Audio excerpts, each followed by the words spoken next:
So you have good lag in your practice swing, but when the ball's there, the lag disappears. This is why this drill is the most important and the best drill for lag in golf history. You don't want to miss it.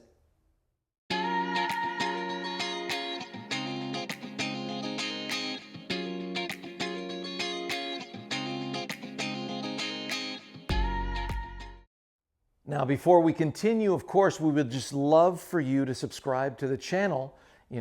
Put a comment and a question down below. Be glad to answer that. And don't forget to click the notification bell so that you don't miss any future videos, because the information we get has a lot of wisdom in it. Now, here at Wisdom in Golf, we've taught you how to use lag in so many disciplines. The problem is when the ball gets there, your focus changes. You're trying to hit the golf ball. If we were to cut grass with a simple grass whip, well, you'd notice that your lag would be phenomenal because you're cutting through the grass. You're not cutting at the grass. So that takes care of the grass cutting. If you were playing high-lie, well, you're not going to dump the ball into the floor in front of you. You're going to deliver the ball toward the wall. Well, in so doing, notice the lag is spectacular. And if you didn't have this beak at the back, the ball be running out the backside, and you wouldn't be able to go that way. You would have to lose your lag and go this way. Keep that in mind.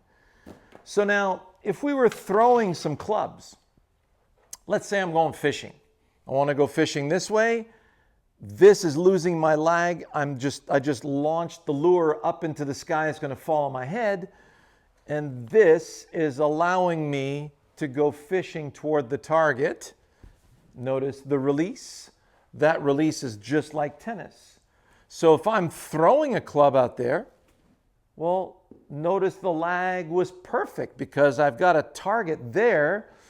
Elbow leads the hand leads the shaft of the club, and the shaft leads the club head. So if I was going to throw it underhand, notice the same thing occurs right there. I've got this beautiful kinetic chain that's going to help me deliver it out there. If I do it with both hands, throw it out there. Now, if you go to one of our throwing the club, Shawn Clement, take a look at those videos and make sure you have a safe place to rehearse that. This is a very important, drill to use.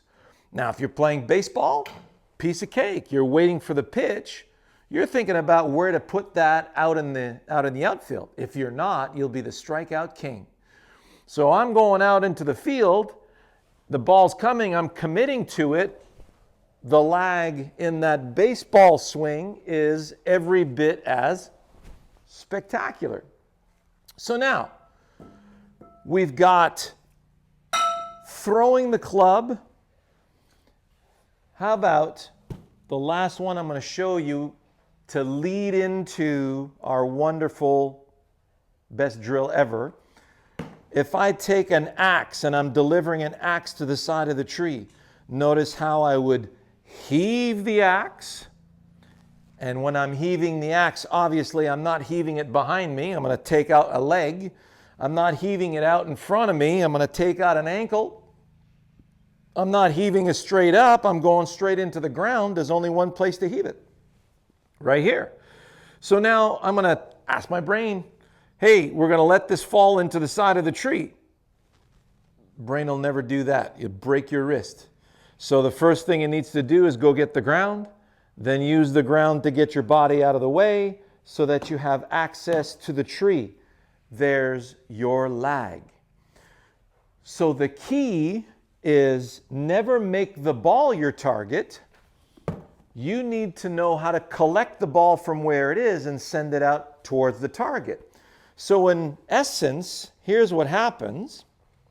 So first I need to have a grip club relationship that's strong enough. So notice how my club is nicely closed.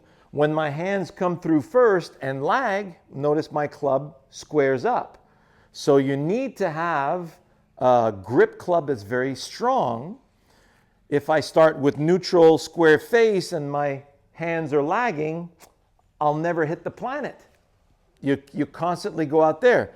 High or any of those sports, and notice it's got a beak on it. So when I'm throwing something, notice how my finger wraps around the ball so that when my elbow leads and I'm lagging, the ball can't fall out the back. If I go with a straight finger, can't go that way. Simple as that. So if you want to cancel your lag, please go to a neutral grip and a square face, and then that'll be the end of it. You will absolutely take away all abilities to lag when you do that. Otherwise, you're going to have to, do some fancy bowing of the wrists and a lot of body gymnastics. So now that we have a proper grip club relationship, I want to go that way. Well, here's my axe again. Grab the axe. What I see in front of me is a dandelion in disguise. There's a stem to cut. I'm going to be cutting through with the sole of the club. So we got the axe, we heave the axe, and we're cutting through the stem with the axe blade. The blade is the leading edge of the club, where the sole of the club. That's my blade. So now if I do that golf style, watch what happens here. There's my axe. So if I'm splitting a log, I'm coming over the top. Look at where my hands are. Radius, ulna, the two bones of my forearm are now in a position to generate compression downwards. Now, that's where I want to go, right, in golf? So I have to position that in a different manner. So notice I need to go towards the target now. See what's going on? So now when I'm presenting the anatomy properly, watch what happens. There we go. So now I see the stem of the dandelion. My hands are already in front. In order to get the hands in front, you'll notice your body's going to have to be a little open.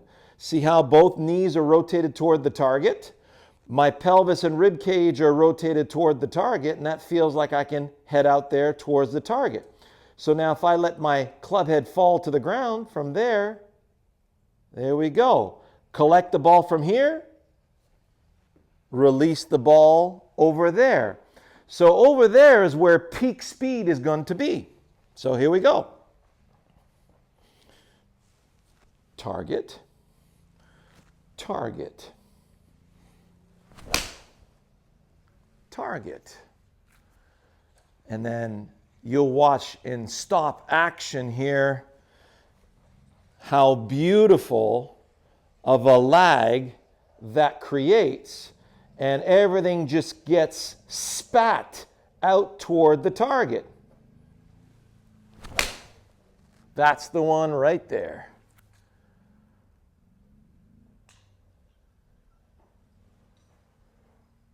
Okay, so as you can see on the screen, very tidy 7-iron at 184 carry. That's my 185 club. And I'm dancing right there. I'm 19 feet from the flagstick at a flagstick that's at 190 yards. So the use of this lag, it's like a penknife, right? You fold up the penknife. Now, at one point, David Ledbetter had a drill that Nick Faldo was using, and I remember using this for a while, but it never really worked because of a few small details. They would get set up normally, and then hinge up, rotate, and then from there, they would take the swing. And at one point, Ledbetter was strongly believed that that would be the future of how people would swing. And I agree with that as long as we have the details to make it toward the target. You see what I'm saying? So if I'm over here facing the ball, I actually don't have access to the target. But see my setup now? Notice how my head's tilted behind the ball, and notice how my butt swivels a little bit towards the target. From there, I actually have access to the target. Why is that so important? Now, let me get my household hammer here, and I will demonstrate this easily for you. So, if I'm hammering straight down, that's what it would look like. If I'm hammering straight through, see what just happened? So notice my shoulders go from level to the right shoulder lower than the left shoulder. My head tipped to the side, tilted. Now I can go in the direction of my target. And I don't want to negate my ability to get my kinetic chain engaged. My lead side needs to be engaged. See how that works? So it's a repositioning of my weight against my lead side. And all you have to do is just get ready to compress in the direction of the target. So if I did that with both hands on the hammer, hammer down, hammer through, hammer through. And as I'm going through, at one point, I can't keep going this way. It's going to wreck my shoulders. So now the anatomy has to release, and then the anatomy releasing brings me up and into my finish. See how that works? So I need a grip club that's strong enough. Then I go get to my setup, and I'm going to get ready to deliver my axe through the tree. My forearms are lined up properly. Now from there, I can just take my swing. I'm going to feel the weight of my arm axe unit. I'm going to use that heft to whip the dandelion stem into the direction I want that ball to go. And there we have it. Another lovely shot on the green at 185 carry. Now, we're going to have some humdingers coming down the pike. Right now on our premium channel at wisdomingolfpremium.com, this is called Shawn's favorite drill. And we started off with the drill. You'll have a down the line and a face-on view. And then we do Shawn's favorite drill part 2. And then we do it with fairway woods. And then we do it with driver. So we have a very complete series on this. And then on the premium channel, you're going to see also the throwing series, where we throw all the different lengths of club, from something that's like a wedge all the way through to something that's even longer than the driver. So you understand the different lengths of clubs that you have to hit. And then you'll see the axe drill with Savvy. So we have some fabulous videos on our premium channel to get you minded and prepared to achieve lag. And the first video in the consistency series, boy oh boy, that's where you're really going to understand how closed that club face needs to be for so many of you to have access over there and not have to default to this all the time. When you default to the ball, if the ball ever becomes your target, you will lose your lag. It's impossible for you to keep it if that's your target. But if you're on a task that's delivering through grass, through dandelion stems, or out into the picture, you'll get to keep very handsome lag indeed. See you next week.